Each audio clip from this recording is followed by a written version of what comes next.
नमस्कार और स्वागत है इस खास चर्चा में। आज हम भारतीय राष्ट्रीय कांग्रेस के शुरुआती सफर को समझने की कोशिश करेंगे एनसीईआरटी स्रोतों के आधार पर। जी बिल्कुल। कैसे इसकी स्थापना हुई, फिर वो नरमपंथी और गरमपंथी दौर, और 1917 तक क्या क्या अहम हुआ। हाँ, जिसने मतलब भारत के स्वतंत्रता संग्राम की दिशा तय की। हमारा मकसद है संगठित भारतीय राष्ट्रवाद की जड़ें और शुरुआती सालों में वो कैसे पनपा उसे समझना। सही कहा। तो चलिए शुरू करते हैं। तो सबसे पहले कांग्रेस की स्थापना, क्या ये मतलब एकदम से हो गया या इसकी कोई पृष्ठभूमि थी? नहीं, पृष्ठभूमि तो बनी रही थी। देखिए, कई भारतीय बुद्धिजीवी कार्यकर्ता वो पहले से ही सोच रहे थे कि कोई अखिल भारतीय मतलब पूरे देश के लेवल का एक राजनीतिक संगठन हो। अच्छा। और इसमें एक अहम भूमिका निभाई A.O. ह्यूम ने। वो एक रिटायर्ड अंग्रेज सिविल सर्वेंट थे। हाँ, A.O. ह्यूम का नाम तो आता है। उन्होंने ही पहल की और 1885 में भारतीय राष्ट्रीय कांग्रेस की स्थापना की। बड़ा दिलचस्प है कि एक अंग्रेज ने इसकी नींव रखी। तो क्या अकेले ही किया उन्होंने ये सब? नहीं, उन्होंने उस वक्त के जो जाने माने भारतीय नेता थे उनसे संपर्क किया, उनका समर्थन लिया। और एक मजेदार बात यह है कि पहला सेशन पुणे में होना था, पर वहां हैजा फैल गया। ओहो। तो उसे बॉम्बे शिफ्ट करना पड़ा। वैसे ह्यूम ने 1884 में इंडियन नेशनल यूनियन नाम से एक संगठन बनाया था। अच्छा, पहले यूनियन था। हाँ, जिसे बाद में नेताओं ने मिलकर इंडियन नेशनल कांग्रेस नाम दिया। तो पहला अधिवेशन फिर बॉम्बे में हुआ, कब और कहाँ? दिसंबर 1885 में बॉम्बे में गोकुलदास तेजपाल संस्कृत कॉलेज। गोकुलदास तेजपाल संस्कृत कॉलेज, हाँ। और अध्यक्ष कौन थे? कलकत्ता के एक अनुभवी वकील थे, W.C. बैनर्जी। और करीब 72 प्रतिनिधि पूरे भारत से उसमें शामिल हुए थे। एक शुरुआत थी ये। 72 लोग, तो ये सिलसिला फिर चल पड़ा होगा। हाँ बिल्कुल। इसके बाद तो कांग्रेस के अधिवेशन हर साल दिसंबर में होने लगे, देश के अलग अलग हिस्सों में। अच्छा, अलग अलग जगह जी। और शुरुआती अध्यक्षों में कई बड़े नाम हैं जी। दादा भाई नौरोजी, वो तो 3 बार अध्यक्ष बने। 3 बार। हाँ, फिर बदरुद्दीन तैयब जी, फिरोज शाह मेहता, रोमेश चंद्र दत्त, गोपाल कृष्ण गोखले, ये सब अध्यक्ष रहे शुरू में। इन शुरुआती अधिवेशनों का मकसद क्या तय हुआ था? W.C. बैनर्जी ने पहले अधिवेशन में कुछ बताया था? बिल्कुल। बैनर्जी ने साफ किया था कि कांग्रेस के मुख्य उद्देश्य क्या हैं, जैसे देश में लोगों को राजनीतिक रूप से जागरूक करना, उन्हें संगठित करना, जो राष्ट्रवादी कार्यकर्ता हैं उनके बीच दोस्ती बढ़ाना, फिर जाति, धर्म या प्रांत के भेदभाव से ऊपर उठकर राष्ट्रीय एकता की भावना को मजबूत करना। राष्ट्रीय एकता, हाँ, ये जरूरी था। और आम लोगों की जो मांगे हैं उनको ठीक से तैयार करके सरकार के सामने रखना। ठीक है, अब वापस ह्यूम की भूमिका पर आते हैं। जी। एक थियरी है सेफ्टी वॉल्व की, ये क्या चीज है? हाँ, सेफ्टी वॉल्व थियरी। ये एक दिलचस्प नजरिया है। कुछ इतिहासकार मानते हैं कि ह्यूम ने कांग्रेस शायद इसलिए बनवाई ताकि जो पढ़े लिखे भारतीय थे उनमें अंग्रेजी राज के खिलाफ गुस्सा बढ़ रहा था, निराशा थी। हाँ, वो तो थी। तो उस गुस्से को एक सुरक्षित रास्ता मिल जाए, जैसे प्रेशर कुकर का सेफ्टी वॉल्व होता है ना, ताकि कोई बड़ा विस्फोट ना हो। अच्छा। मतलब अंग्रेजों ने अपने बचाव के लिए बनवाया, ऐसा कुछ लोगों का मानना है। ये भी कहा जाता है कि शायद तत्कालीन वाइस राय लॉर्ड डफरिन, उनकी भी इसमें कोई भूमिका थी। लेकिन क्या सभी इतिहासकार इसे मानते हैं? नहीं, देखिए, जो आधुनिक इतिहासकार हैं वो इसे पूरी तरह सही नहीं मानते, या मानते भी हैं तो सिर्फ आंशिक रूप से। अच्छा। बिपिन चंद्र जैसे इतिहासकारों का तो ये भी मानना है कि शायद भारतीय नेता ही ह्यूम का इस्तेमाल कर रहे थे एक लाइटनिंग कंडक्टर की तरह। लाइटनिंग कंडक्टर, वो कैसे? मतलब अगर भारतीय खुद ऐसा संगठन बनाते तो हो सकता है अंग्रेज सरकार उसे शुरू में ही कुचल देती। ह्यूम की मौजूदगी ने शायद उसे एक तरह का कवच दे दिया। ये भी एक एंगल है। तो फिर ब्रिटिश सरकार का रवैया कैसा था कांग्रेस के प्रति? क्या वो खुश थे इससे? खुश तो बिल्कुल नहीं थे। शुरू से ही उनका रवैया, आप कह सकते हैं, शत्रुतापूर्ण था। अच्छा। लॉर्ड डफरिन ने तो कांग्रेस का मजाक उड़ाया था, कहा कि ये सूक्ष्म अल्पसंख्यक है, मतलब माइक्रोस्कोपिक माइनॉरिटी, बहुत थोड़े से लोगों की पार्टी। अरे, और उन्होंने राष्ट्रवादियों को राजनीति से दूर रहने की सलाह भी दी थी शायद। हाँ, कहा कि सामाजिक काम करो, राजनीति में मत पड़ो। अधिकारियों को भी कांग्रेस की आलोचना करने से रोका नहीं गया। और ये रवैया वक्त के साथ मतलब कुछ सुधरा और बिगड़ा? और बिगड़ गया। खासकर 1887 के मद्रास अधिवेशन के बाद तो अंग्रेज अधिकारी खुलकर कांग्रेस के खिलाफ हो गए। ऐसा क्या हुआ मद्रास में? बस वो विरोध बढ़ता देख और मुखर हो गए। लॉर्ड डफरिन ने तो राष्ट्रवादी नेताओं के लिए बहुत अपमानजनक शब्द इस्तेमाल किए। देशद्रोही बाबू, राजद्रोही ब्राह्मण, हिंसक खलनायक। बाप रे। यहाँ तक कि कांग्रेस को राजद्रोह का कारखाना, फैक्ट्री ऑफ सेडिशन कह दिया। राजद्रोह का कारखाना। और लॉर्ड कर्जन ने भी कुछ कहा था। हाँ, लॉर्ड कर्जन ने तो कहा था कि कांग्रेस अपने पतन की ओर लड़खड़ा रही है। The Congress is tottering to its fall. साफ है कि टकराव तो होना ही था। चलिए अब कांग्रेस के पहले दौर पर आते हैं, जिसे नरमपंथी चरण 1885 to 1905 कहते हैं। ये नरमपंथी कौन लोग थे और ये चाहते क्या थे? हाँ, तो ये पहला दौर 1885 से 1905 तक नरमपंथियों का माना जाता है। इसमें नेता थे जैसे दादाभाई नौरोजी, महादेव गोविंद रानाडे, गोपाल कृष्ण गोखले, WC बनर्जी, सुरेंद्रनाथ बनर्जी। हाँ, फिरोज शाह मेहता, बदरुद्दीन तैयब जी, C शंकर नायर, मदन मोहन मालवीय और भी कई नाम हैं। ये सब उदारवादी सोच के थे, मतलब एकदम से टकराव नहीं चाहते थे, संयम में विश्वास रखते थे। इनकी मुख्य चिंताएं क्या थीं? मतलब मुद्दे क्या उठाते थे ये? सबसे बड़ी चिंता थी आर्थिक नीतियां। ये ब्रिटिश आर्थिक नीतियों के बहुत बड़े आलोचक थे। अच्छा।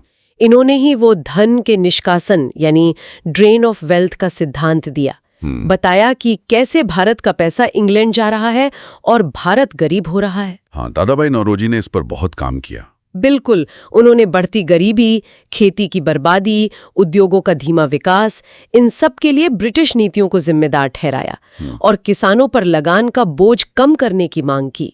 लेकिन आपने कहा वो टकराव नहीं चाहते थे। हाँ। तो फिर उनकी रणनीति क्या थी? काम करने का तरीका? हाँ, देखिए, शुरुआत में उन्हें ब्रिटिश न्याय और उनकी उदारता पर काफी भरोसा था। उन्हें लगता था कि अगर हम अपनी बात ठीक से तथ्यों के साथ ब्रिटिश सरकार और पार्लियामेंट तक पहुंचाएंगे तो वो जरूर सुधार करेंगे। अच्छा, मतलब बातचीत से हल निकलेगा, ऐसा सोचते थे। कुछ वैसा ही। इसीलिए उनका तरीका कहलाता है 3 Ps: पेटिशंस, प्रेयर्स और प्रोटेस्ट्स, यानी याचिकाएं, प्रार्थनाएं और विरोध। Petitions, prayers, protests. वो मानते थे कि मीटिंग करके, भाषण देकर, प्रस्ताव पास करके, पर्चे बांटकर जनमत तैयार किया जा सकता है। उन्होंने अखबार और पत्रिकाएं भी निकाली। क्या उन्होंने अपनी बात इंग्लैंड तक पहुंचाने की भी कोशिश की? क्योंकि फैसले तो वहीं से होते थे। हाँ, काफी कोशिशें हुई। 1887 में दादाभाई नौरोजी ने लंदन में इंडियन रिफॉर्म कमेटी बनाई। लंदन में? अच्छा। फिर 1889 में विलियम डिग्बरी की अध्यक्षता में British committee of Indian national Congress बनी। इस कमेटी ने 1890 में इंडिया नाम की एक पत्रिका भी शुरू की ताकि ब्रिटिश लोगों को भारत के हालात पता चले। और एक प्रतिनिधिमंडल भी गया था शायद? जी, 1890 में। उसमें ह्यूम, बनर्जी, नौरोजी, विलियम वेदरबर्न जैसे लोग थे, ताकि ब्रिटिश संसद को मना सकें। इससे पहले लाला लाजपत राय को भी 1879 में इंग्लैंड भेजा गया था। अच्छा। यहाँ तक कि एक ब्रिटिश सांसद चार्ल्स ब्रैडलॉ, वो 1889 के कांग्रेस अधिवेशन में शामिल भी हुए थे। तो ये जो याचिकाएं और प्रार्थनाएं थीं, इनमें मुख्य मांगे क्या होती थीं? मांगे कई थीं, जैसे विधान परिषदों का विस्तार हो, उनमें सुधार हो, भारतीयों की भूमिका बढ़े, जो ऊंची सरकारी नौकरियां हैं उनमें भारतीयों को ज्यादा मौके मिले।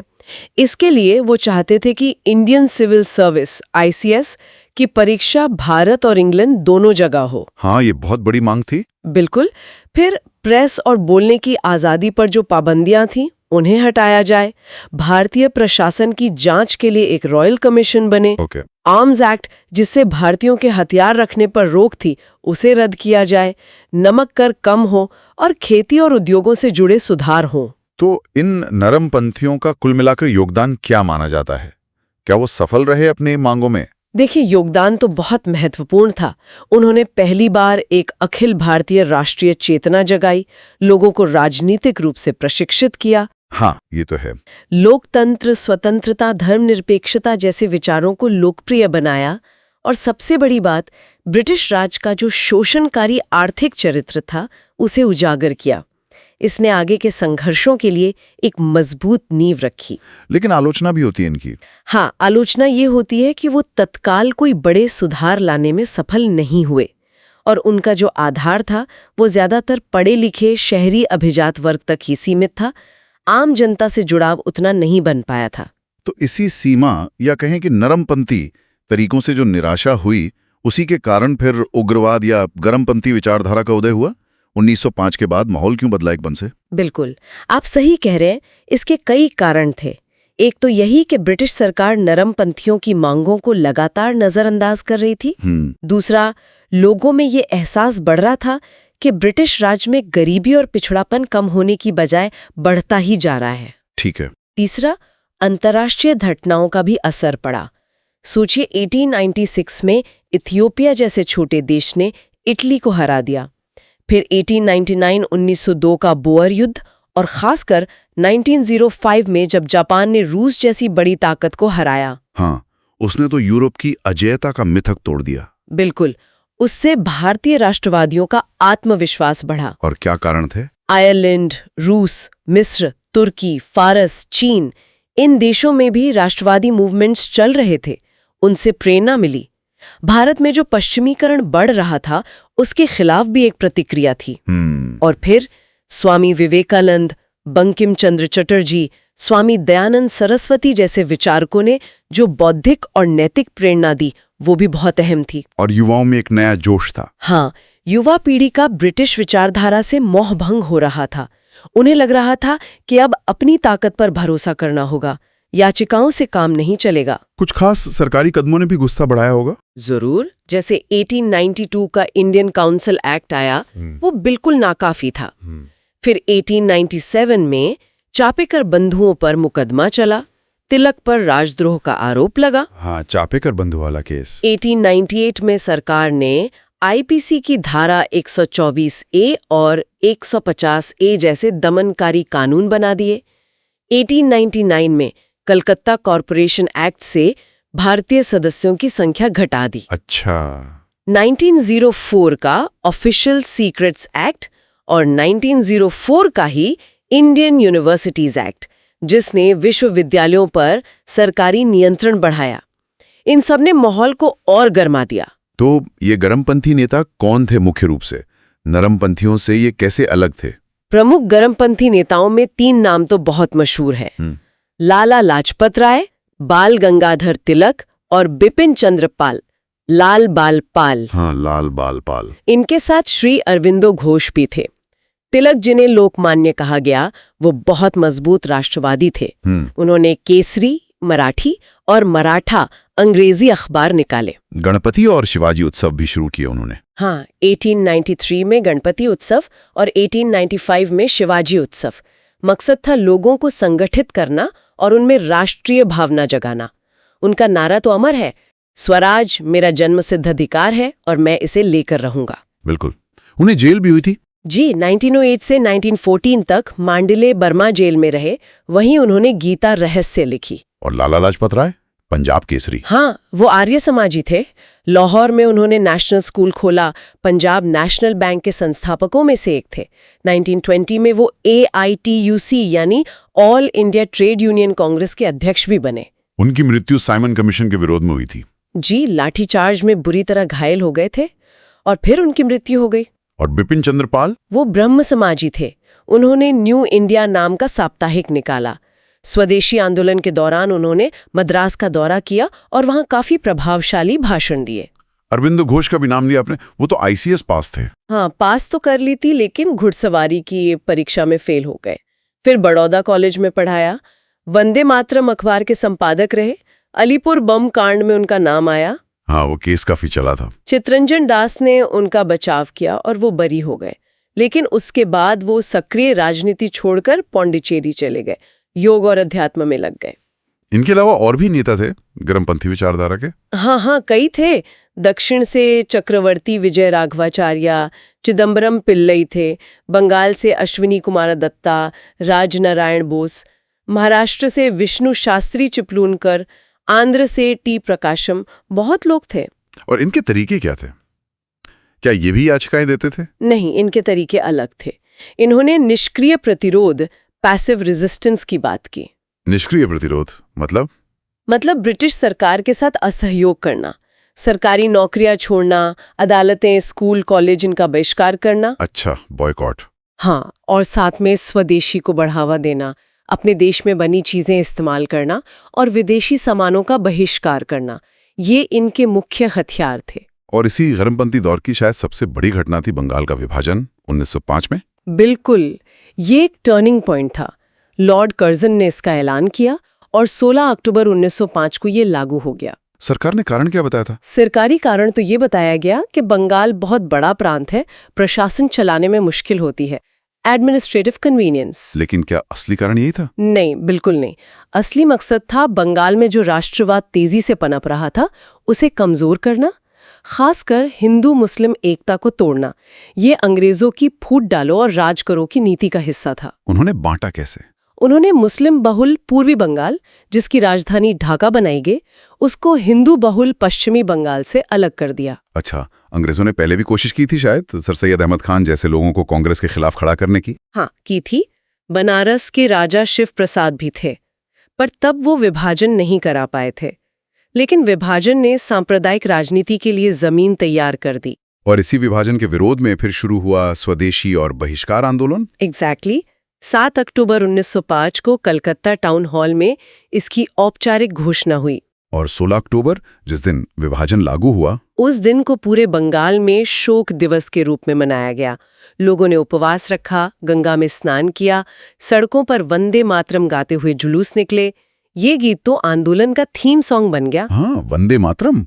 और राखी भी बांधी गई थी एक दूसरे को। जी हाँ, सुरेंद्रनाथ बैनर्जी और आनंद मोहन बोस जैसे नेताओं की अपील पर लोगों ने हिंदू मुस्लिम एकता दिखाने के लिए एक दूसरे की कलाई पर राखी बांधी। क्या ये आंदोलन सिर्फ बंगाल तक ही सीमित रहा? नहीं, ये तेजी से फैला। कांग्रेस ने भी 1905 के बनारस अधिवेशन में, जिसके अध्यक्ष गोखले थे, इसका समर्थन किया। तिलक, लाजपत राय, पाल, अरबिंदो जैसे जो गर्मपंथी नेता थे, उन्होंने जोर दिया कि बहिष्कार सिर्फ विदेशी कपड़ों का ना हो, बल्कि सरकारी सेवाओं का, अदालतों, स्कूलों, हर तरह के जुड़ाव का हो। और ये आंदोलन बंगाल से बाहर पूरे देश में फैले। तो ये फैला भी? हाँ, पुणे और मुंबई में विदेशी कपड़ों की होली जलाई गई। पंजाब में लाला लाजपत राय और अजीत सिंह ने कमान संभाली। दिल्ली में सैयद हैदर रजा थे। मद्रास में चिदम्बरम पिल्लई, बिपिन चंद्र पाल ने तो मद्रास का लंबा दौरा किया, भाषण दिए। स्वदेशी का मतलब सिर्फ विदेशी का बहिष्कार नहीं था, स्वदेशी अपनाने पर भी जोर था। बिल्कुल बिल्कुल, स्वदेशी के कई पहलू थे। जैसे राष्ट्रीय शिक्षा पर बहुत जोर दिया गया। 1906 में बंगाल नेशनल कॉलेज खुला, जिसके प्रिंसिपल अरविंदो घोष बने थे। हाँ, पहले प्रिंसिपल वही थे। टैगोर के शांति निकेतन से भी प्रेरणा ली गई थी। फिर 15 अगस्त 1906 को नेशनल काउंसिल ऑफ एजुकेशन बनी। इसका काम था अपनी भाषा में साहित्य, विज्ञान और तकनीक की शिक्षा को बढ़ावा देना। बंगाल इंस्टीट्यूट ऑफ टेक्नोलॉजी भी खोला। और उद्योगों में भी स्वदेशी? जी, स्वदेशी उद्यम लगे। कपड़ा मिलें, साबुन और माचिस के कारखाने, चमड़े के कारखाने, बैंक, बीमा कंपनियां, स्वदेशी दुकानें खुली। वीओ चिदम्बरम पिल्लई का तो मैंने बताया ही। उन्होंने तूतीकोरिन में अंग्रेजों की स्टीमशिप कंपनी के मुकाबले अपनी स्वदेशी स्टीम नेविगेशन कंपनी शुरू कर दी। कमाल है। सांस्कृतिक स्तर पर भी इसका असर दिखा होगा। हाँ, बहुत गहरा। रविंद्रनाथ टैगोर ने इसी दौरान आमार सोनार बांग्ला लिखा, जो आज बांग्लादेश का राष्ट्रगान है। अच्छा। तमिल में सुब्रमण्य भारती ने स्वदेश गीतम जैसी रचनाएं की।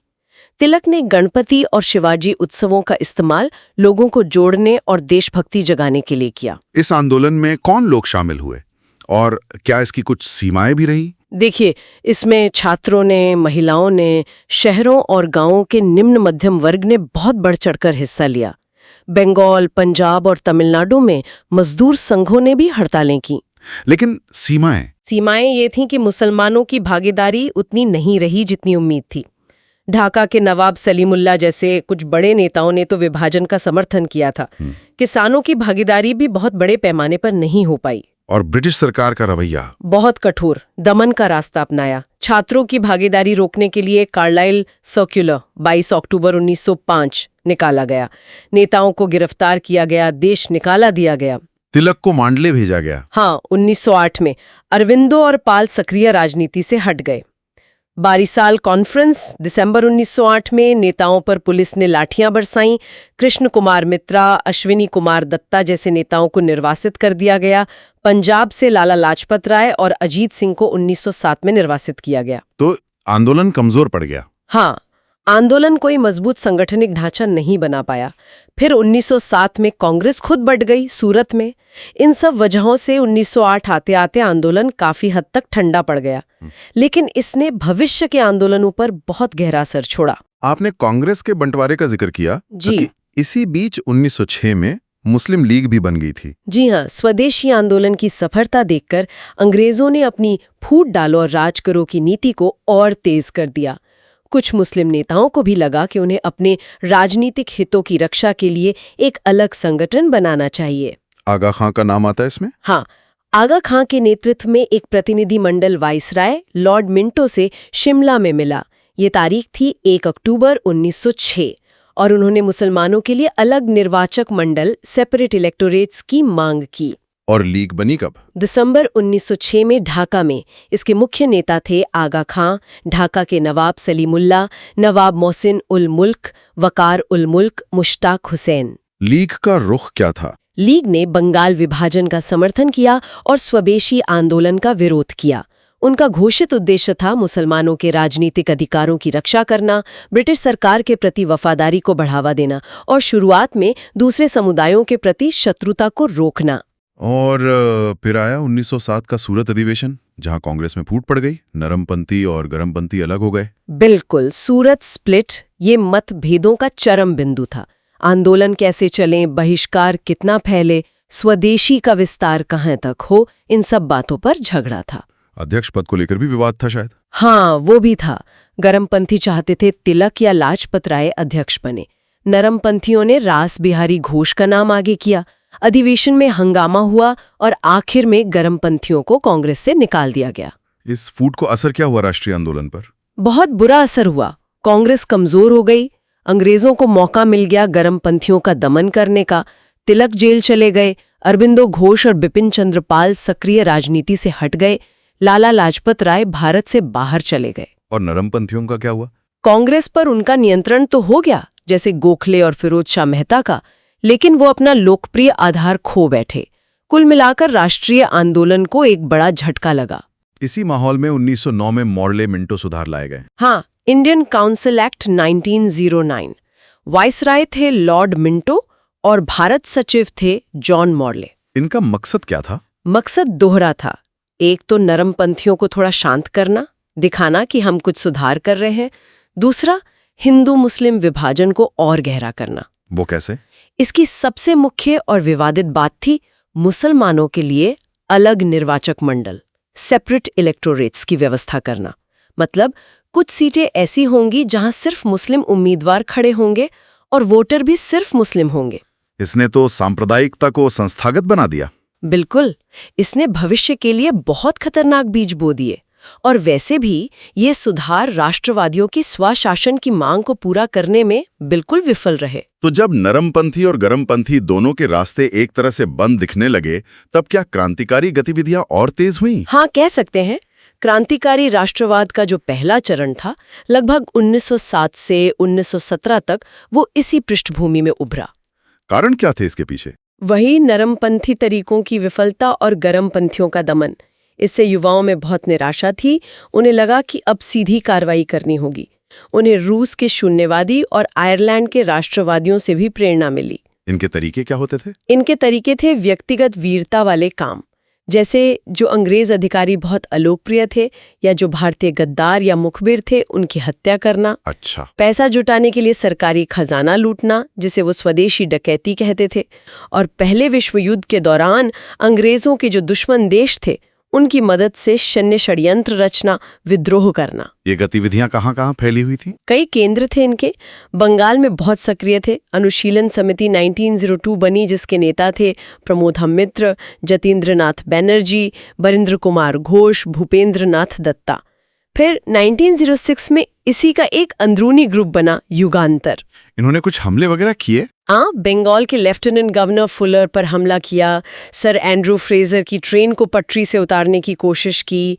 रास बिहारी बोस और सचिन सान्याल ने पंजाब, दिल्ली, यूपी तक अपना नेटवर्क फैलाया। हेमचंद्र कानूनगो तो विदेश से बम बनाने और मिलिट्री ट्रेनिंग लेकर आए थे। बंगाल के अलावा और कहाँ? महाराष्ट्र में? हाँ, महाराष्ट्र में तो वासुदेव बलवंत फड़के ने 1879 में ही रामोसी किसान बल बनाया था। तिलक के अखबारों और उत्सवों का भी प्रभाव था। चापेकर बंधुओं ने भी तो पुणे में हत्या की थी। जी, 1897 में दामोदर और बालकृष्ण चापेकर ने 2 ब्रिटिश अधिकारियों रैंड और आयस्ट की हत्या कर दी थी। फिर सावरकर बंधुओं विनायक और गणेश ने पहले मित्र मेला 1899 नाम से गुप्त समाज बनाया, जो 1904 में अभिनव भारत बन गया। अभिनव भारत? हाँ, इसी अभिनव भारत के एक सदस्य अनंत लक्ष्मण कन्हेरे ने 1909 में नासिक के मजिस्ट्रेट जैक्सन की हत्या की थी। पंजाब में क्या स्थिति थी? पंजाब में उस समय खेती से जुड़ी काफी अशांति थी। लगान, सिंचाई टैक्स, बेगार, इन सब के खिलाफ गुस्सा था। लाला लाजपत राय और अजीत सिंह वहां बहुत सक्रिय थे। अजीत सिंह की संस्था थी अंजुमन ए मोहज़बान ए वतन, और वो भारत माता नाम की पत्रिका निकालते थे। एक अलीपुर बम षड्यंत्र 1908 का भी जिक्र आता है, वो क्या था? हाँ, वो बड़ा केस था। इसमें मुजफ्फरपुर के एक बदनाम जज किंग्सफोर्ड को मारने की कोशिश की गई। प्रफुल्ल चाकी और खुदीराम बोस ने उसकी बग्गी पर बम फेंका, पर गलती से उसमें 2 अंग्रेज महिलाएं मारी गईं। ओहो, फिर क्या हुआ? प्रफुल्ल चाकी ने पकड़े जाने से पहले खुद को गोली मार ली। खुदीराम बोस पकड़े गए और उन्हें फांसी दे दी गई। वो बहुत कम उम्र के थे। हाँ, खुदीराम बोस का नाम तो बहुत सुना है। इसी केस में अरबिंदो घोष, उनके भाई बरिंद्र घोष और कई अन्य क्रांतिकारी गिरफ्तार हुए। चित्तरंजन दास ने अरबिंदो का बचाव किया और वो सबूतों के अभाव में बरी हो गए, पर बरिंद्र घोष को आजीवन कारावास की सजा हुई। विदेशों में भी भारतीय क्रांतिकारी सक्रिय थे? हाँ, बहुत सक्रिय थे। लंदन में श्यामजी कृष्ण वर्मा ने 1905 में इंडिया हाउस खोला, जो क्रांतिकारियों का एक बड़ा अड्डा बन गया था। वीडी सावरकर, लाला हरदयाल जैसे लोग वहीं थे। मदन लाल ढींगरा ने वहीं कर्जन वाइली को मारा था। जी हाँ, 1909 में। फिर पेरिस और जिनेवा में मैडम भीकाजी कामा सक्रिय थीं। उन्होंने वंदे मातरम पत्रिका शुरू की। जर्मनी के बर्लिन में वीरेंद्रनाथ चट्टोपाध्याय ने 1915 में भारतीय स्वतंत्रता के लिए बर्लिन समिति बनाई। भूपेंद्रनाथ दत्ता और लाला हरदयाल भी इससे जुड़े। और अमेरिका और कनाडा में गदर पार्टी? हाँ, गदर पार्टी बहुत महत्वपूर्ण थी। 1913 में बनी, मुख्यालय सैन फ्रांसिस्को में था। इसके नेता थे लाला हरदयाल, रामचंद्र, भगवान सिंह, करतार सिंह सराबा, बरकतुल्ला, भाई परमानंद। इनका अखबार द गदर काफी मशहूर था। हाँ, द गदर नाम का साप्ताहिक अखबार निकालते थे, कई भाषाओं में। इनका मकसद था हत्याएं आयोजित करना, अंग्रेजों के खिलाफ साहित्य छापना, विदेशों में जो भारतीय सैनिक थे उनके बीच काम करना और भारत में विद्रोह भड़काना। कोमाघाटा मारू घटना 1914 का क्या संबंध था इससे? हाँ, कोमाघाटा मारू घटना ने गदर आंदोलन को और हवा दी। ये एक जापानी जहाज था, कोमाघाटा मारू, जो बहुत सारे भारतीय, ज्यादातर सिख और पंजाबी मुसलमान अप्रवासियों को लेकर कनाडा गया था। अच्छा। लेकिन कनाडा सरकार ने उन्हें उतरने नहीं दिया। जहाज को वापस कलकत्ता के पास बजबज बंदरगाह पर लौटना पड़ा। वहां यात्रियों और पुलिस के बीच झड़प हो गई, जिसमें कई लोग मारे गए। ओह, ये तो दुखद था। इस घटना से गदर पार्टी के लोगों में बहुत गुस्सा था। इसमें गुरदीत सिंह, करतार सिंह सराबा, रघुबर दयाल गुप्ता, रास बिहारी बोस, सचिन सान्याल जैसे नेता शामिल थे। उन्होंने विद्रोह की योजना भी बनाई थी। हाँ, गदर पार्टी ने 21 फरवरी 1915 को पूरे उत्तर भारत में एक साथ विद्रोह करने की योजना बनाई थी, लेकिन किसी ने मुखबिरी कर दी और योजना लीक हो गई। फिर भी कुछ कोशिशें हुई। हाँ, गदरवादियों ने 15 फरवरी 1915 को फिरोजपुर, लाहौर, रावलपिंडी छावनियों में विद्रोह की कोशिश की, जिसमें जमादार चिश्ती खां, जमादार अब्दुल गनी, सूबेदार दाऊद खां जैसे लोग शामिल थे। लेकिन विद्रोह सफल नहीं हो पाया। विदेशों में भी कुछ संगठन थे? हाँ, वैंकूवर में स्वदेश सेवक होम था, सियाटल में यूनाइटेड इंडिया हाउस था। बर्लिन कमेटी ने भी कोशिश की कि जो भारतीय सैनिक युद्धबंदी बना लिए गए थे, उन्हें अंग्रेजों के खिलाफ खड़ा किया जाए। इसके लिए उन्होंने बगदाद, पारस, तुर्की, काबुल में मिशन भेजे। काबुल में एक अस्थायी सरकार भी बनी थी? जी हाँ, राजा महेंद्र प्रताप सिंह, बरकतुल्ला और ओबेदुल्ला सिंधी ने जर्मन और तुर्की सरकारों के समर्थन से काबुल में भारत की एक अस्थायी सरकार बनाई थी। तो ये क्रांतिकारीकरण का पतन कैसे हुआ?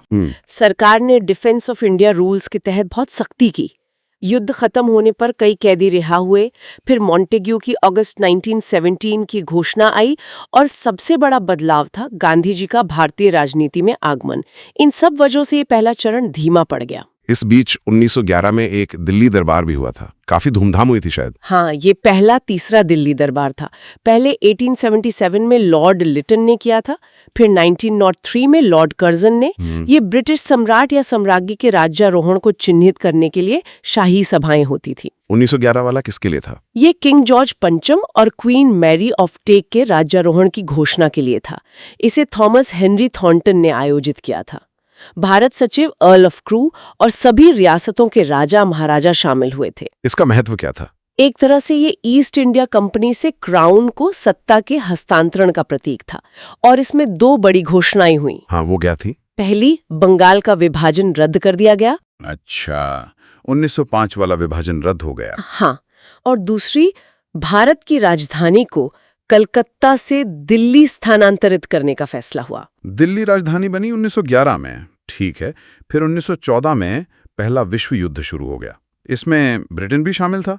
तो भारत की क्या प्रतिक्रिया रही? प्रतिक्रिया मिली-जुली थी। जो नरमपंथी थे उन्होंने ब्रिटिश युद्ध प्रयासों का समर्थन किया। उन्हें उम्मीद थी कि वफादारी दिखाने से युद्ध के बाद कुछ संवैधानिक रियायतें मिलेंगी। और गर्मपंथी? तिलक तो शायद तब तक जेल से आ गए थे। हाँ, तिलक 1914 में रिहा हो गए थे। गर्मपंथियों ने भी तिलक सहित युद्ध प्रयासों का समर्थन किया, लेकिन उनकी सोच थोड़ी अलग थी। उन्हें लगा कि ब्रिटेन की ये मुश्किल भारत के लिए एक अवसर है अपनी स्वशासन या स्वराज की मांग को मजबूती से रखने का। और क्रांतिकारियों का क्या रुख था? क्रांतिकारी तो इसे अंग्रेजों के खिलाफ युद्ध छेड़ने का एक और मौका मान रहे थे। जैसे गदर पार्टी की गतिविधियां इसी दौरान तेज हुईं। आम भारतीयों ने भी लड़ाई में हिस्सा लिया। हाँ, लाखों भारतीय सैनिक मित्र राष्ट्रों की तरफ से लड़े। कई लोगों को उम्मीद थी कि युद्ध के बाद लोकतंत्र और आज़ादी का नया दौर आएगा, लेकिन वो ये समझने में शायद चूक गए कि ब्रिटेन अपने साम्राज्यवादी हितों के लिए लड़ रहा था। युद्ध के दौरान ही 1916 में एक और महत्वपूर्ण घटना हुई, लखनऊ समझौता। इसमें क्या खास था? लखनऊ पैक्ट 1916 ये बहुत खास था। ये कांग्रेस का लखनऊ अधिवेशन था। अध्यक्ष थे अंबिका चरण मजूमदार, जो नरमपंथी थे। इसमें क्या बड़े फैसले हुए? 2 बहुत बड़े काम हुए। पहला, गर्मपंथी जिनका नेतृत्व तिलक कर रहे थे, उनकी कांग्रेस में वापसी हुई। अच्छा, जो सूरत में अलग हुए थे जी, वो वापस आ गए। हाँ, देखिए, विभाजन से दोनों गुट कमजोर हो गए थे, निष्क्रियता आ गई थी। एनी बेसेंट और तिलक ने इस पुनर्मिलन के लिए बहुत कोशिश की थी। और दूसरा बड़ा काम? दूसरा और शायद उससे भी बड़ा ये था कि कांग्रेस और मुस्लिम लीग ने हाथ मिला लिया। उन्होंने मिलकर ब्रिटिश सरकार को अपनी संयुक्त मांगें प्रस्तुत की। कांग्रेस और लीग एक साथ, ये कैसे हुआ? लीग तो 1906 में अलग रास्ते पे चली गई थी। हाँ, लेकिन हालात बदल गए थे। ब्रिटेन पहले विश्व युद्ध में तुर्की के खिलाफ लड़ रहा था। तुर्की के सुल्तान को भारतीय मुसलमान अपना खलीफा मानते थे, तो वो ब्रिटेन से नाराज थे। अच्छा, ये कारण था। दूसरा, 1911 में बंगाल विभाजन रद्द होने से लीग के बनने का एक बड़ा कारण खत्म हो गया था। तीसरा, लीग के अंदर भी युवा साम्राज्यवाद विरोधी नेताओं का प्रभाव बढ़ रहा था, जैसे मौलाना आजाद जिनका अखबार था अल हिलाल, या मोहम्मद अली जिनका अखबार था कॉमरेड। और नरमपंथी नेताओं में गोखले और फिरोज शाह मेहता की मृत्यु भी हो गई थी शायद। हाँ, उससे भी पुनर्मिलन का विरोध कम हो गया था। तो संयुक्त मांगे क्या थी? मुख्य मांग थी स्वशासन की, प्रतिनिधि सभाओं का विस्तार, वाइसरॉय की काउंसिल में सुधार, भारत सचिव का पद अलग करना, ये सब। और इसमें कांग्रेस ने लीग की अलग निर्वाचक मंडल की मांग मान ली। हाँ, यही इस समझौते का सबसे विवादास्पद पहलू था। कांग्रेस ने मुस्लिम लीग की अलग निर्वाचक मंडल की मांग को स्वीकार कर लिया। न सिर्फ प्रांतीय स्तर पर बल्कि अखिल भारतीय स्तर पर भी सीटों का एक निश्चित अनुपात तय हुआ। तो इस समझौते का मूल्यांकन कैसे किया जाता है? अच्छा था या बुरा? देखिए, तात्कालिक रूप से इसने जबरदस्त एकता दिखाई। कांग्रेस लीग की एकता, नरमपंथी गरमपंथी की एकता, इससे राष्ट्रवादियों में नया उत्साह आया। लेकिन अलग निर्वाचक मंडल की मांग को स्वीकार करना ये कांग्रेस की एक बड़ी राजनीतिक भूल मानी जाती है। इसने एक तरह से सांप्रदायिक राजनीति को वैधता दे दी और आगे चलकर द्विराष्ट्र सिद्धांत और पाकिस्तान की मांग का रास्ता खोल दिया। इसी समय एक और बड़ा आंदोलन चल रहा था, होम रूल लीग आंदोलन 1916-1918। जी हाँ, ये भी पहले विश्व युद्ध के दौरान भारतीय प्रतिक्रिया का एक अहम हिस्सा था। ये आयरलैंड के होम रूल आंदोलन से प्रेरित था। इसके पीछे क्या कारण थे? कई कारण थे। एक तो ये जरूरत महसूस हो रही थी कि सरकार पर लगातार लोकप्रिय दबाव बनाया जाए। दूसरे, मौले मिंटो सुधारों से निराशा हो चुकी थी। तीसरे, युद्ध के कारण महंगाई बढ़ गई थी, टैक्स बढ़ गए थे, लोगों में परेशानी थी। और वो यूरोप की अजेयता वाला मिथक भी टूटा था। हाँ, श्वेत वर्चस्व का मिथक टूट रहा था। तिलक 1914 में जेल से रिहा हो चुके थे और एनी बेसेंट, जो आयरिश थीं और थियोसॉफिकल सोसाइटी से जुड़ी थीं, वो भी बहुत सक्रिय भूमिका निभा रही थीं। इन लीग्स का उद्देश्य क्या था और ये काम कैसे कर रही थी? उद्देश्य था ब्रिटिश साम्राज्य के भीतरी स्वशासन यानी होम रूल प्राप्त करना। इसके लिए वो राजनीतिक शिक्षा और चर्चा पर जोर दे रहे थे। मीटिंग करते, भाषण देते, पर्चे बांटते, लाइब्रेरी खोलते, फंड जमा करते, सामाजिक कार्य करते और स्थानीय चुनावों में भाग लेते। सुना है 2 अलग-अलग लीग बनी थी। हाँ, 2 मुख्य लीग थीं। एक बाल गंगाधर तिलक की, जो अप्रैल 1916 में बनी। इसका कार्यक्षेत्र था महाराष्ट्र, बॉम्बे शहर को छोड़कर कर्नाटक, मध्य प्रांत और बरार। इसकी 6 शाखाएं थीं। इनकी मांगें क्या थीं? तिलक की लीग की मांगें थीं स्वराज, भाषाई आधार पर राज्यों का गठन और मातृभाषा में शिक्षा। और दूसरी लीग एनी बेसेंट की थी। हाँ, वो सितंबर 1916 में बनी। उसका कार्यक्षेत्र बाकी का भारत था, जिसमें बॉम्बे शहर भी शामिल था। उसकी करीब 200 शाखाएं थीं। जॉर्ज अरुंडेल उसके आयोजन सचिव थे। BW वाडिया, CP रामास्वामी अय्यर जैसे लोगों ने उनकी मदद की। कौन बड़े नेता जुड़े इस आंदोलन से? बहुत से बड़े नेता जुड़े। मोतीलाल नेहरू, जवाहरलाल नेहरू, भूलाभाई देसाई, चित्तरंजन दास, मदन मोहन मालवीय, मोहम्मद अली जिन्ना, तेज बहादुर सप्रू, लाला लाजपत राय, कई लोग। जिन्ना भी जुड़े थे? हाँ, जिन्ना शुरुआत में जुड़े थे, लेकिन सर्वेंट्स ऑफ इंडिया सोसाइटी के सदस्यों को इसमें शामिल होने की मनाही थी, शायद गोखले की इच्छा के अनुसार। कोई ऐसा वर्ग भी था जो इससे दूर रहा? हाँ, बहुत से मुसलमान नहीं जुड़े। दक्षिण भारत के कई गैर ब्राह्मण और एंग्लो इंडियन भी नहीं जुड़े। उन्हें शायद डर था कि होम रूल का मतलब ऊंची जाति के हिंदुओं का शासन हो जाएगा। नरमी दिखाई, लेकिन जब आंदोलन तेजी से लोकप्रिय होने लगा तो जून 1917 में उन्हें उनके साथियों जॉर्ज अरुंडेल और BP वाडिया के साथ गिरफ्तार कर लिया गया। इसके विरोध में कुछ हुआ? हाँ सर, S सुब्रमण्यम अय्यर ने विरोध में अपनी नाइटहुड की उपाधि त्याग दी। तिलक के पंजाब और दिल्ली में प्रवेश पर रोक लगा दी गई। तो ये आंदोलन खत्म कैसे हुआ? इसके पतन के कई कारण थे। कोई बहुत मजबूत केंद्रीय संगठन नहीं बन पाया। 1917-18 में कुछ सांप्रदायिक दंगे भी हुए और मॉन्टेग्यू घोषणा का भी असर पड़ा। हाँ, अगस्त 1917 की मॉन्टेग्यू घोषणा से नरमपंथी शांत हो गए। उन्हें लगा कि सरकार सुधार करने वाली है। तिलक 1918 में एक मानहानि के मुकदमे के सिलसिले में इंग्लैंड चले गए। एनी बेसेंट भी सुधारों के वादे के बाद थोड़ी ढुलमुल हो गईं। आखिरकार 1920 में ये लीग्स कांग्रेस में विलीन हो गईं। लेकिन इसकी उपलब्धियां क्या रही? उपलब्धियां महत्वपूर्ण थीं। इसने आंदोलन का फोकस शहरों से हटाकर कस्बों और गांवों तक यानी जनता की ओर मोड़ा। इसने राष्ट्रवादी कार्यकर्ताओं का एक बड़ा कैडर तैयार किया, जिसने गांधी जी के आंदोलनों में अहम भूमिका निभाई। इसने लखनऊ समझौते के माध्यम से नरमपंथियों और गरमपंथियों के बीच की खाई को पाटने में मदद की और इसने ब्रिटिश सरकार पर मॉन्टेग्यू घोषणा करने का दबाव बनाया। तो आखिर में ये मॉन्टेग्यू घोषणा या अगस्त घोषणा 1917 क्या थी? ये भारत सचिव एडविन मॉन्टेग्यू ने ब्रिटिश संसद में 20 अगस्त 1917 को दी थी। ये होम रूल आंदोलन, लखनऊ समझौते की एकता और पहले विश्व युद्ध में भारतीय समर्थन की जरूरत की सीधी प्रतिक्रिया थी। इसमें कहा क्या गया था? इसमें कहा गया कि ब्रिटिश सरकार की नीति है प्रशासन में भारतीयों की भागीदारी को बढ़ाना और स्वशासी संस्थाओं का क्रमिक विकास करना। लक्ष्य क्या है? लक्ष्य है ब्रिटिश साम्राज्य के अभिन्न अंग के रूप में भारत में जिम्मेदार सरकार, रिस्पॉन्सिबल गवर्नमेंट की प्रगतिशील प्राप्ति। मतलब धीरे धीरे सत्ता सौंपी जाएगी। हाँ, नियंत्रण धीरे धीरे हस्तांतरित किया जाएगा, लेकिन कब तक, इसकी कोई समय सीमा नहीं दी गई। इस घोषणा ने एक तरह से भारतीय राष्ट्रवाद के एक चरण के अंत को चिन्हित किया। तो हमने देखा कि कैसे कांग्रेस एक सतर्क शुरुआत से चली, नरमपंथी तरीकों से गुजरी, फिर मोहभंग और बंगाल विभाजन जैसी घटनाओं से गर्मपंथ का उदय हुआ। स्वदेशी आंदोलन ने जनलामबंदी का एक बड़ा प्रयास किया, सूरत विभाजन ने नुकसान पहुंचाया, लेकिन क्रांतिकारी धाराएं भी साथ साथ बहती रहीं। लखनऊ समझौते ने एक महत्वपूर्ण एकता दिखाई और होम रूल आंदोलन ने स्वशासन की मांग को इतना बुलंद किया कि अंततः 1917 में ब्रिटिशों को क्रमिक सुधार का वादा करना पड़ा। ये शुरुआती लगभग 30-32 साल संघर्ष, प्रयोग और सीखने के साल थे। बिल्कुल।